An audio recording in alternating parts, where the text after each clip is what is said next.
Vidim da je nedoumica i dilema zbog čega je 15. dan sjednice Skupštine zakazana, mogla i ranije, da, mogla i ranije.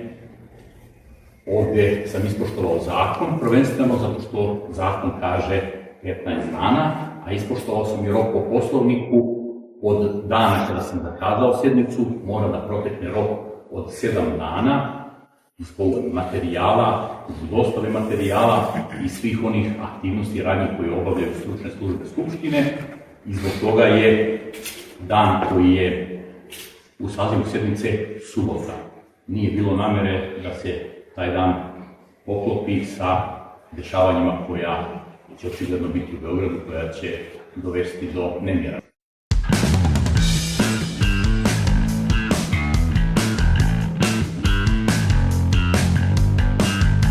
Primjedbi predsjedavajućeg, cijenjeni i poštovani predsjedavajući, nije sve u sudu, nije sve u zakonu, ovdje važe neka druga pravila. Zakonu o opštem upravnom postupku, sačekajte da dovršim.